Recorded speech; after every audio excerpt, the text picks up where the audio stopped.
Bismillahirrahmanirrahim. Assalamualaikum warahmatullahi wabarakatuh. Innal hamdalillah nahmaduhu wa nasta'inuhu wa nastaghfiruh wa na'udzu billahi min syururi anfusina wa min sayyiati a'malina. May yahdihillahu fala mudhillalah wa may yudlil fala hadiyalah. Asyhadu an la ilaha illallah wahdahu la syarikalah wa asyhadu anna Muhammadan abduhu wa rasuluh. Sallallahu alaihi wa ala alihi wa ashabihi wa man tabi'ahum bi ihsan ila yaumiddin. Amma ba'd.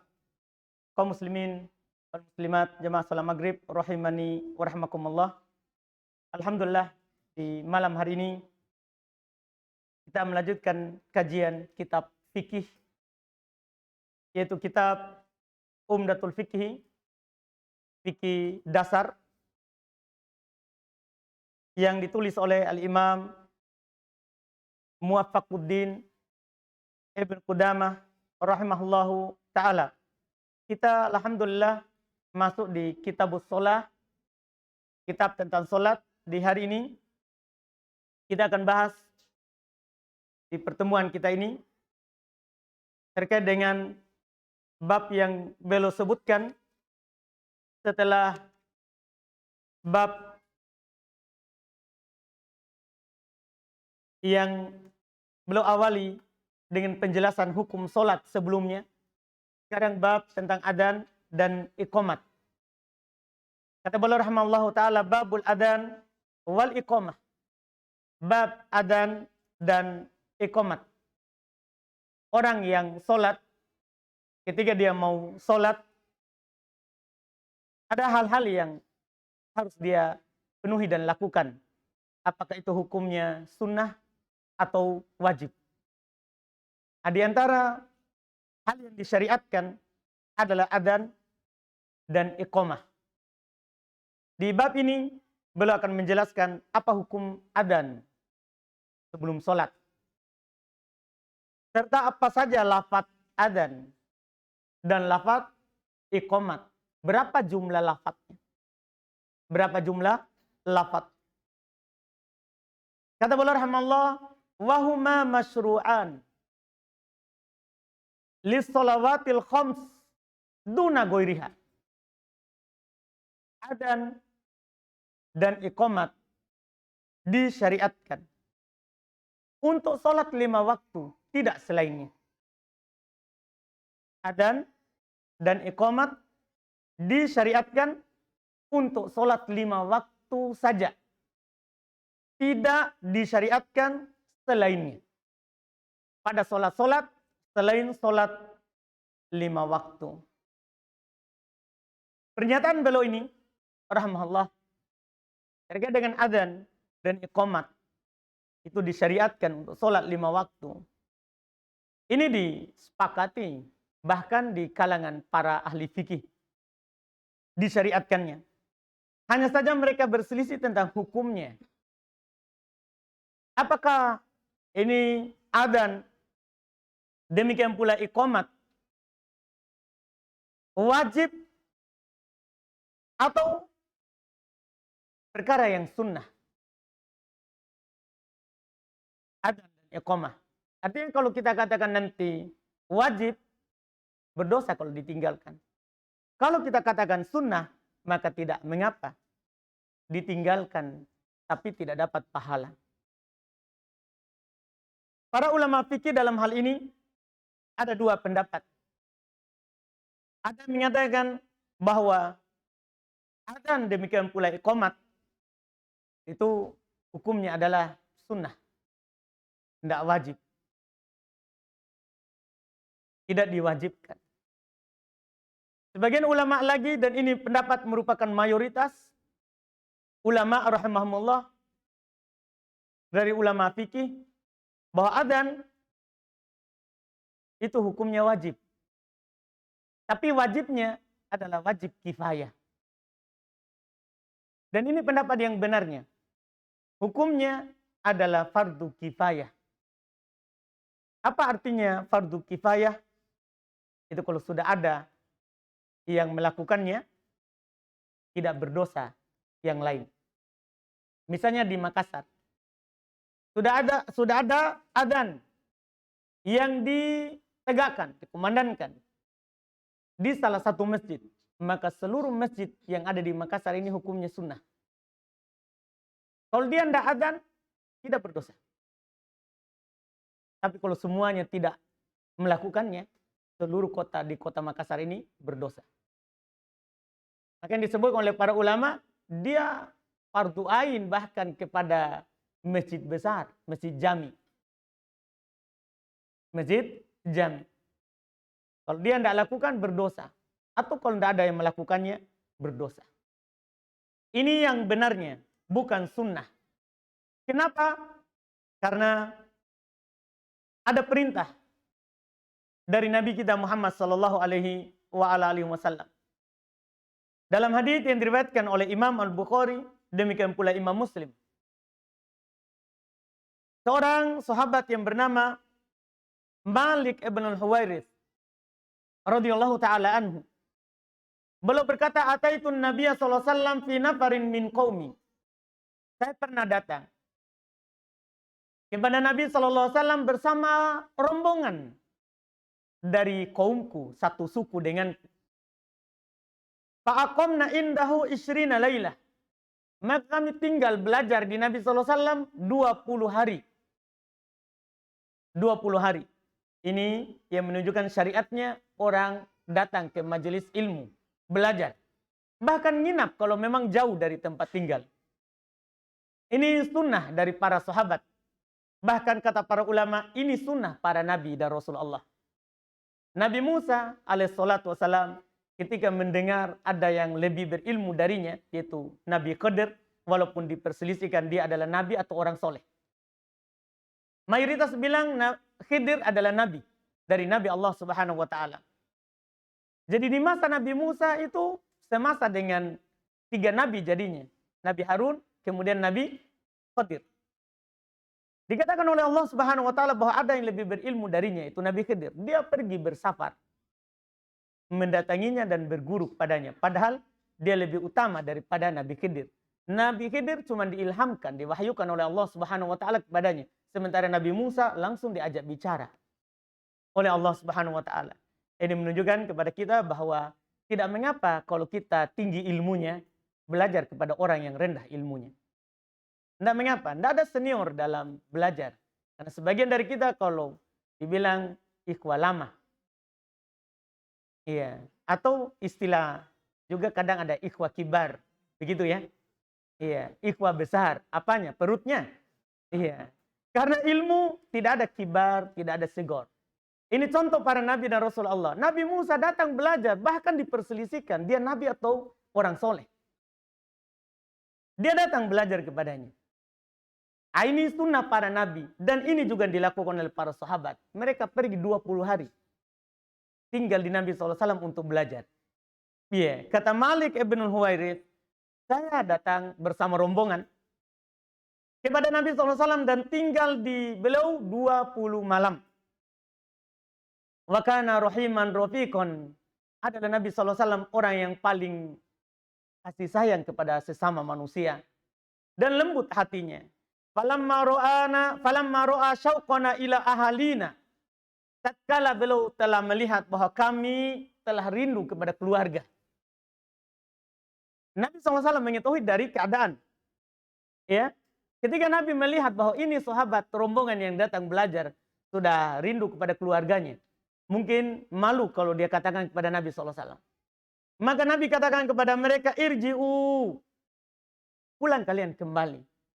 Ini menunjukkan kepada kita satu ilmu besar lagi, bahwa walaupun kita semangat belajar, harus perhatikan keluarga juga. Karena kita belajar itu bukan untuk diri kita. Kita niatnya untuk mengangkat kebodohan dalam diri kita dan keluarga. Itu niatnya.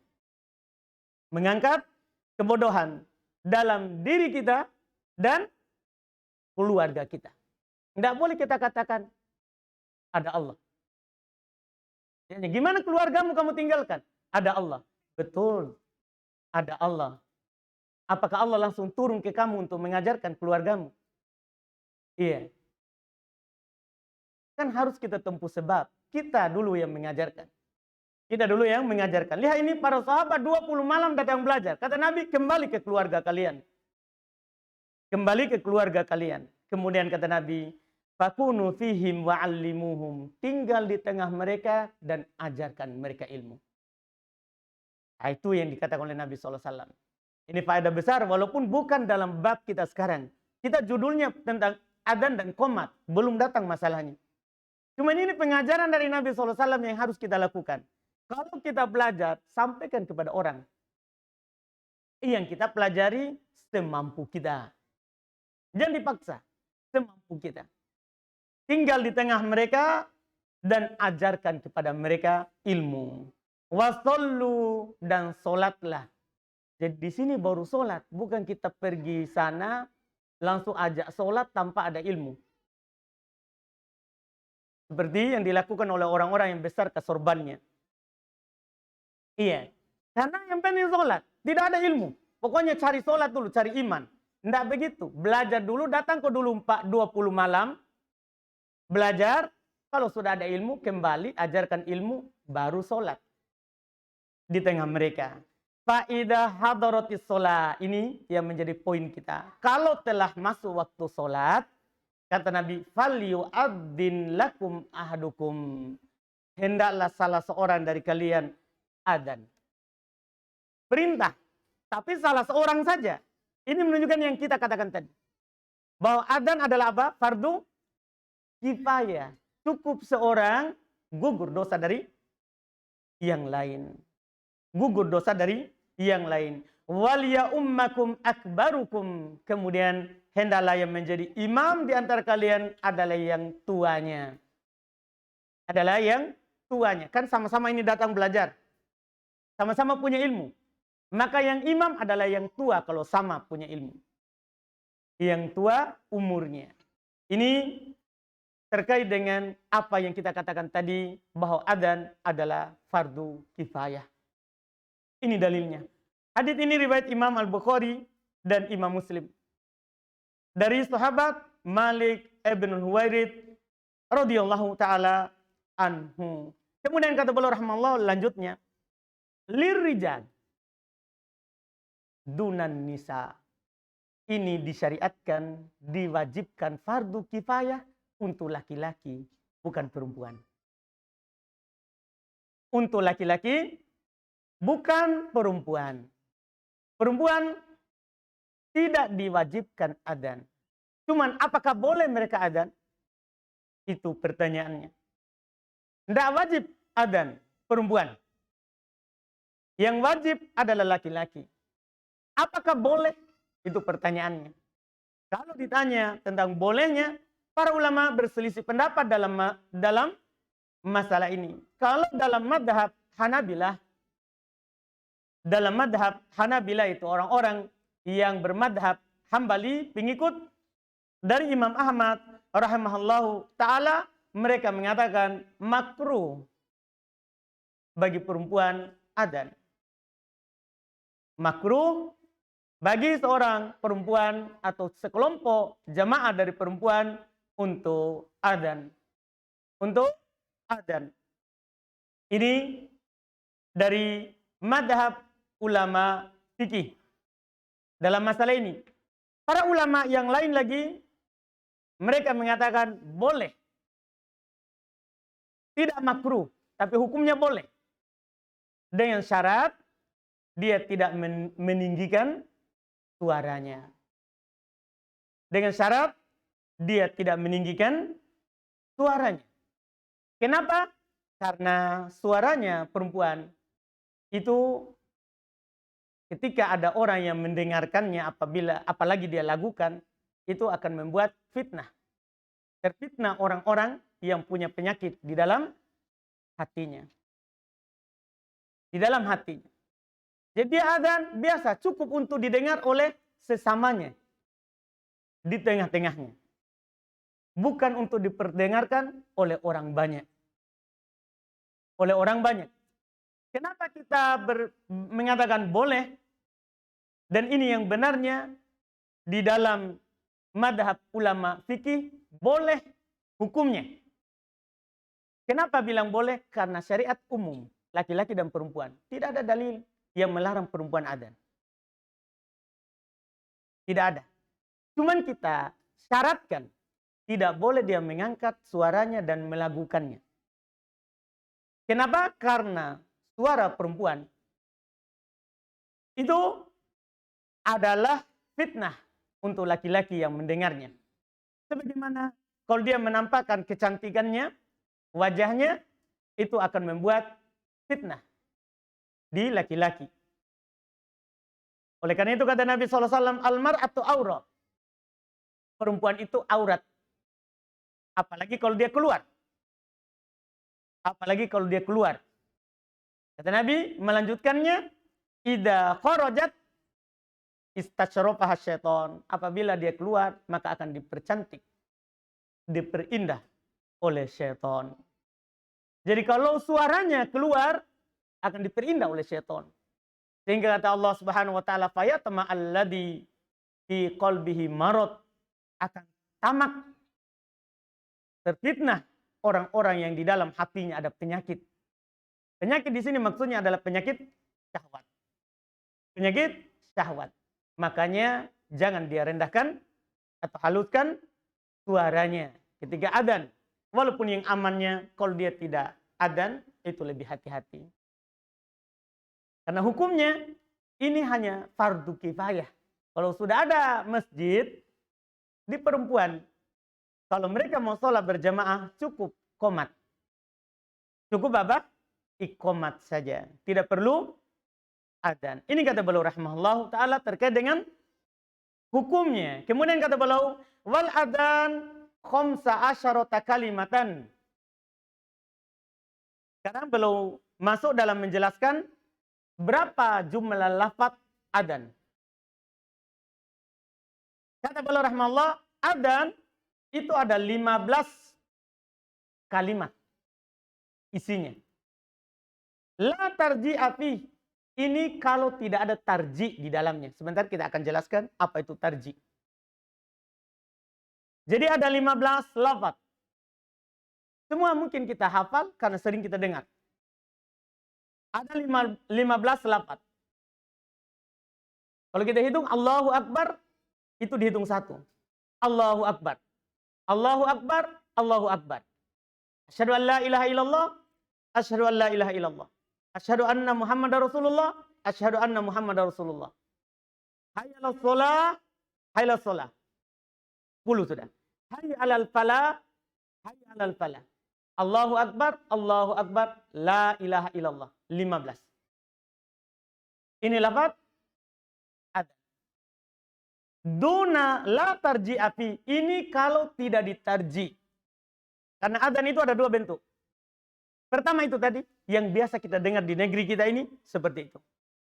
15 kalimat. Boleh juga ditarji, tanpa tarji 15. Apa artinya tarji? Tarji artinya, yaitu lafaz 2 kalimat syahadat, itu diucapkan jumlahnya semuanya 8 kali.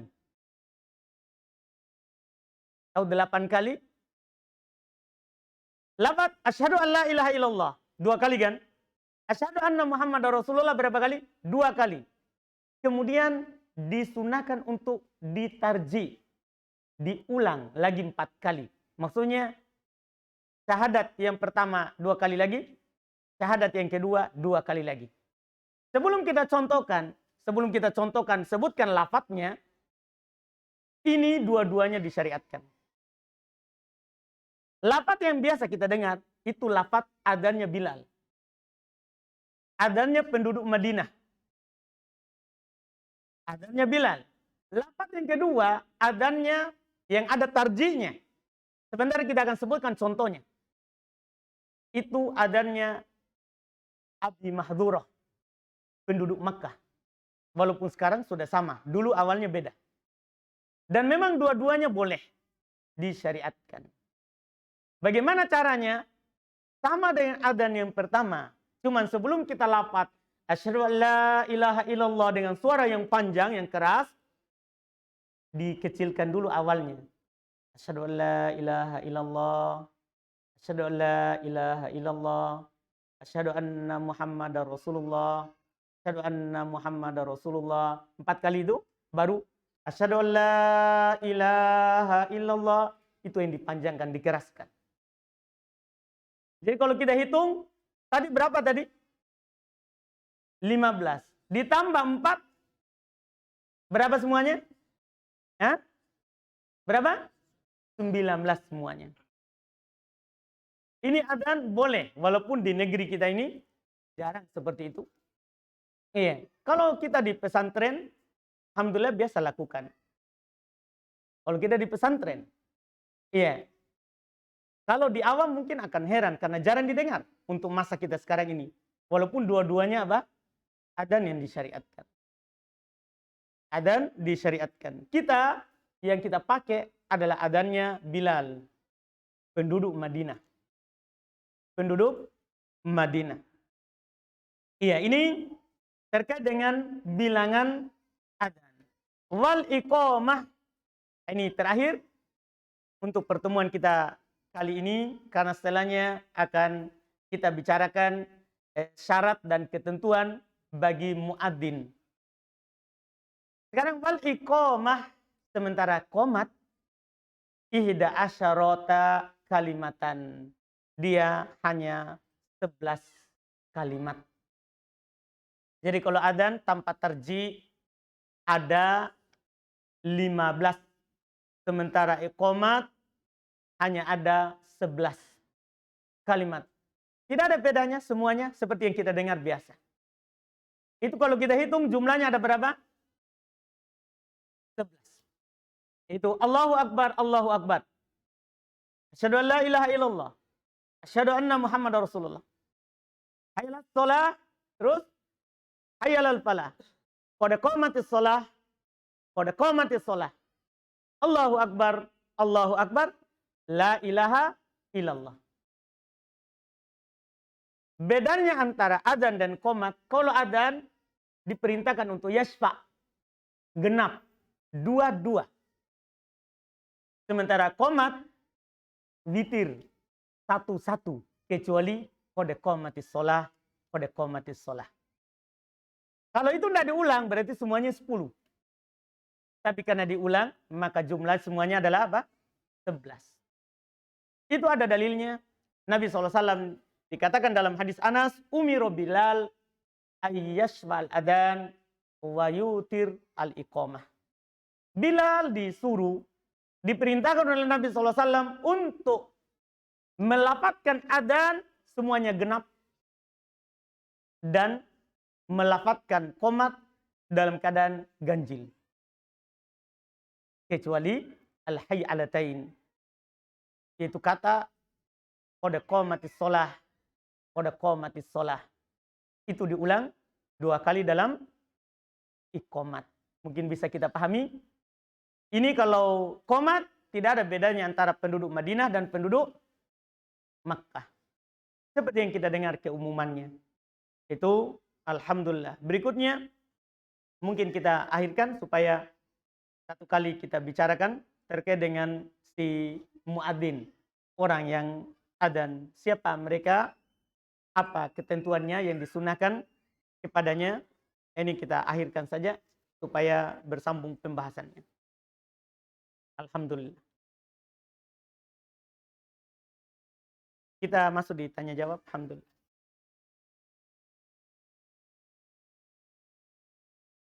Boleh bertanya langsung. Yang ingin bertanya silakan. Angkat tangan, bisa teriak, saya mau bertanya.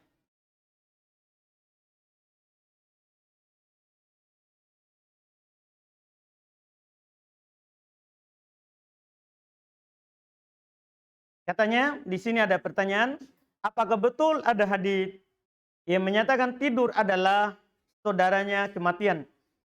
Dan oleh karena itu penduduk surga nantinya tidak tidur. Pernyataan pertama betul, Nabi SAW katakan, an-naum akul maut. Tidur itu saudaranya kematian. Kita mati kecil. Bahkan ada sebagian orang tidur tidak bangun lagi.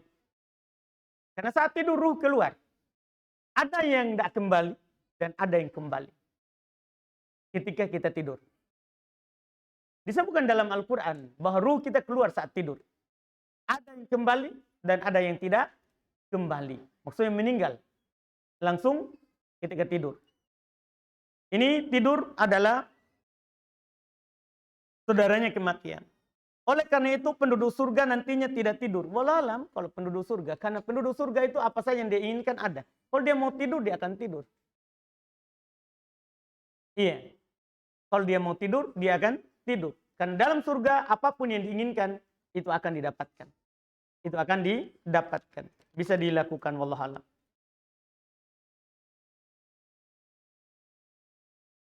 Ada yang bertanya langsung? Silakan, Mbak. Kenapa?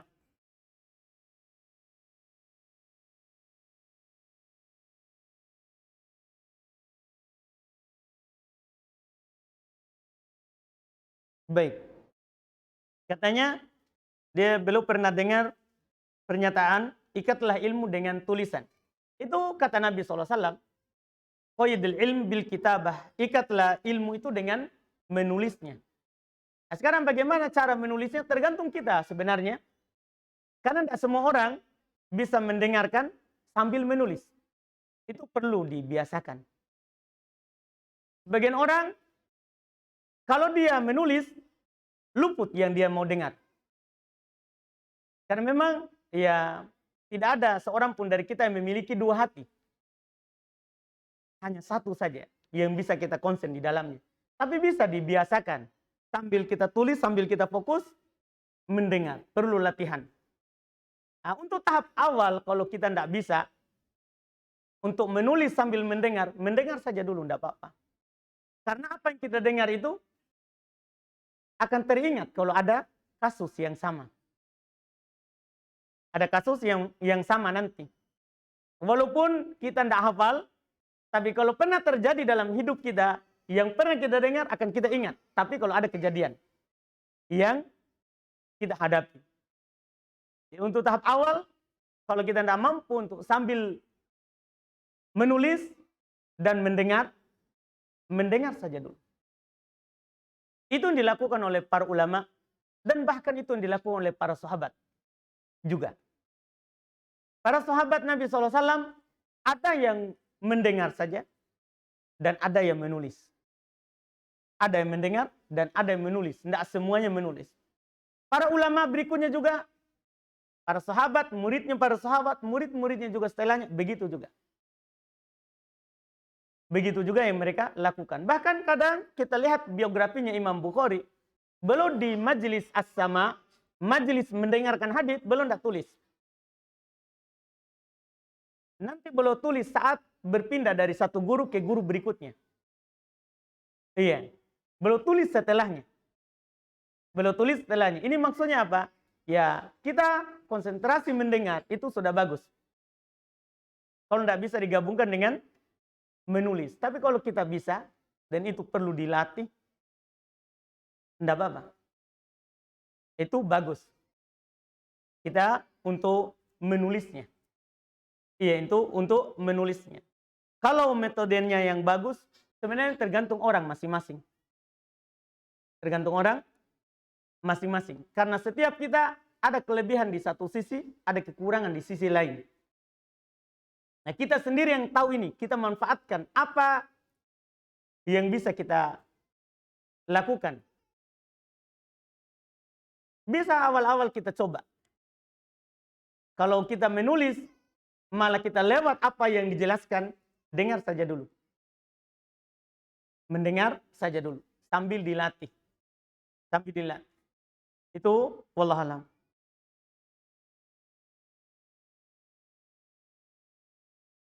Ada akhwat yang sering curhat di sosmed. Bagaimana cara menyikapinya? Anak kasihan juga. Anak kasihannya sama antum. Bukan sama akhwatnya. Kenapa bisa antum lihat curhatnya? Iya. Berarti antum berteman dengannya. Itu masalah. Masalah dia curhat di sosmed itu salah. Karena kita harus serahkan semua apapun yang kita hadapi kepada Allah Subhanahu wa taala. Iya. Kesedihan kita tidaklah melebihi kesedihannya Nabi Yakub alaihissalatu wassalam. Yang hilang dua anaknya. Awalnya hilang Nabi Yusuf. Setelah itu hilang lagi anaknya yang kedua. Saudaranya Nabi Yusuf. Tapi ketika hilang dua-duanya ini, apa dia bilang? Beliau hanya katakan, innama asku bathi wa huzni ilallah. Tiada lain, saya hanya menyerahkan deritaku ini dan kesedihanku kepada Allah. Iya. Kita mau curhat di Facebook, orang-orang di Facebook tidak bisa memberikan jalan keluar untuk kita. Status WA, orang paling baca, oh kasihannya kodong. Kan begitu yang kita dapat. Contoh dari para nabi dan rasul adalah kita curhatnya kepada Allah. Ia memberikan jalan keluar kepada seluruh permasalahan kita. Iya, seluruh permasalahan kita. Karena tidak harus semua masalah kita itu diketahui oleh dunia. Cukup Allah saja yang tahu. Itu lebih bagus. Lebih bagus daripada ditahu oleh banyak orang. Itu lebih bagus. Bahkan Nabi SAW katakan, ini hadis umum untuk di dunia nyata ataupun di dunia maya. Kata Nabi SAW, man kana yu'minu billahi wal yaumil akhir, falyakul khairon aw liyasmut. Hadis riwayat Bukhari Muslim dari Abu Hurairah. Kata Nabi SAW, siapa yang beriman kepada Allah dan hari akhirat, maka dia berkata yang baik. Kata yang baik itu apa? Yang ada masalah dan manfaatnya. Itu ucapan yang baik. Atau dia diam. Artinya kalau kita tidak bisa berucap hal yang bermanfaat, yang mendatangkan kebaikan untuk kita, kita diam saja. Itu kalau kita beriman kepada Allah dan hari akhirat.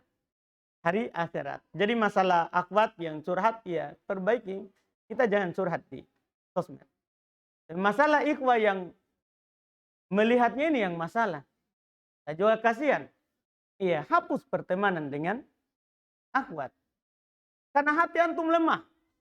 Sementara subhatnya akhwat banyak. Dan kuat. Kan dia dihiasi oleh setan. Dihiasi oleh setan. Jangan berteman dengannya di dunia maya, di sosmed. Itu yang terbaik, itu yang selamat. Karena Nabi SAW menyampaikan bahwa beliau tidak meninggalkan bahaya fitnah yang terbesar untuk umatnya daripada fitnah perempuan. Itu fitnahnya mereka, walaupun antum sudah menikah, bahkan antum punya 2 istri, 3 istri, 4 istri, jangan berteman dengan selain istrinya. Karena perempuan itu fitnah. Dan itu fitnah terbesar bagi laki-laki. Walaupun, sudah menikah, punya anak. Walaupun setan pintar. Iya, setan pintar. Lebih baik antum tinggalkan.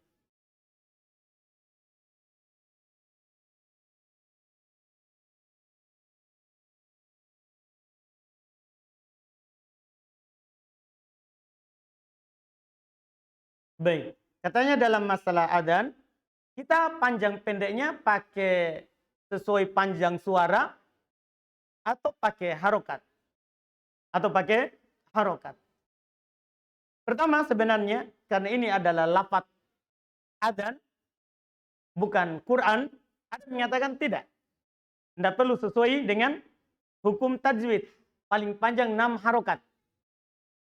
Karena kenapa? Ketika ada syariat adzan, Nabi SAW katakan kepada Abdullah bin Zaid, ajarkan kepada Bilal. Dan Nabi katakan, li'annahu anda sautan. Kan dia lebih panjang, lebih keras, lebih bagus suaranya. Hanya begitu kata Nabi SAW. Iya, ini menunjukkan bahwa dia mutlak, tidak mirip dengan baca Quran. Kan dia bukan Quran. Dia bukan Quran. Walaupun ada yang mengatakan juga, kita baca sesuai dengan qaedah tajwid, terpanjangnya adalah 6 harokat, itu juga tidak apa-apa. Itu lebih aman dan lebih hati-hati. Wallahu a'lam. Ini ada pertanyaan berikutnya, kertas. Bagaimana orang yang mengatakan, biar tidak sholat, yang penting memperingati mau mau maudu lompoa. Biar tidak sholat. Yang penting memperingati maudu lompoa. Maulid besar. Gimana ucapan ini? Iya. Kalau ada dalil, Pak, bahwa yang pertama sekali nanti kita ditanya adalah tentang perayaan Maudu Lompoa, kita lakukan bersama. Masalahnya yang ditanya adalah sholat. Pertama sekali, walaupun kita maulid seumur hidup tak, tapi kalau tidak sholat, tidak ada amalan yang diterima. Dalam hadis Anas radhiyallahu taala anhu, kata Nabi SAW, awwalu ma yuhasabu bihil abdu yaumal qiyamah as-sholah. Awal, yang pertama sekali yang dihisab oleh Allah Subhanahu wa taala kepada seorang hamba di hari kiamat, salat. Nabi tidak bilang awwalu ma yuhasabu bihil abdu yaumal qiyamah al-maulid lompoa. Iya. Nabi tidak bilang begitu. Yang pertama sekali yang dihisab di hari kiamat adalah maulid. Tidak ada lafaz begitu. Kalau seandainya ada, Pak, kita akan lakukan. Tapi ini masalahnya, ini ucapan berbahaya. Kata Nabi, yang pertama sekali dihisab, yang akan ditanya, bagaimana sholatmu? Yang mana sholat menjadi ukuran diterimanya setelahnya. Kata Nabi, ida sholahat sairu amalihi. Kalau sholatnya baik, maka baik seluruh amalannya. Kalau tidak, maka rusak seluruh amalannya. Itu hadis Nabi SAW. Jadi pernyataan ini bahaya. Pernyataan ini bahaya. Akan membahayakan diri orang yang meyakininya. Di hari kiamat akan datang dalam keadaan merugi, menyesal. Kan yang ditanyakan adalah tentang sholat, bukan yang lain. Bukan yang lain.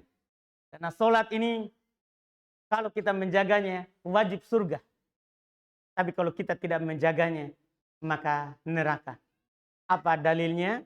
Kata Nabi SAW di dalam hadis riwayat Imam At-Tabrani dan selainnya, disahihkan oleh Syekh Albani rahimahullah. Man hafadha 'ala shalawatil khams ruku'ihinna wa sujudihinna wa 'alima annahunna min indillah wajabat lahul jannah. Siapa yang menjaga salat 5 waktu, jaga rukunya, jaga sujudnya, dan dia lakukan karena dia tahu itu dari Allah, maka wajib baginya surga. Wajib surga. Tapi kalau tidak jaga sholat, bahaya. Neraka. Penduduk neraka ketika ditanya oleh penduduk surga, masalah kakum fi saqar, kenapa kalian ada di neraka? Kata mereka, qalu lam nakum minal musallin. Mereka bilang, kami tidak sholat. Tidak ada dibilang, kami tidak maulid. Ini khawatirkan kita diri kita. Ini pernyataan berbahaya. Pernyataan berbahaya. Kalau kita anggap maulid itu adalah sunnah, maka tidaklah lebih berharga daripada sholat 5 waktu. Ketahuilah seperti itu. Karena itu yang ditanyakan. Ini kalau kita anggap. Iya. Kalau kita anggap. Dan bentuk cinta kita kepada Nabi, walaupun kita yang mengaku, kita maulid kenapa? Saya cinta kepada Nabi. Tidak dianggap kita cinta kepada Nabi kalau tidak ikuti sunnahnya. Dan tidak diterima, itu pengakuan saja. Apa dalilnya? Allah Subhanahu wa taala berfirman di dalam Al-Qur'an, "Qul in kuntum tuhibbunallaha fattabi'uni yuhibbukumullah." Katakanlah satu ayat. Katakanlah, kalau kalian mencintai Allah, kan semua orang mengaku cinta kepada Allah. Iya, semua orang mengaku cinta kepada Nabi SAW. Katakanlah, kata Allah Subhanahu wa taala, kalau kalian mencintai Allah, katakan kepada Muhammad, ikuti saya. Kata Nabi SAW. Yuhibbukumullah, Allah akan mencintai kalian. Artinya kalau tidak ada ikut Nabi, tidak mungkin kita dapat cinta Allah Subhanahu wa taala. Ini kita cukupkan. Saya kira tadi saya berhenti cepat. Ternyata tidak ya. Baiklah, alhamdulillah. Mudah-mudahan bermanfaat. Mohon maaf banyak pertanyaan tidak sempat kami jawab karena waktu. Subhanakallahumma hamdik, asyhadu an la ilaha illa anta astaghfiruka wa atubu ilaik. Assalamualaikum warahmatullahi wabarakatuh.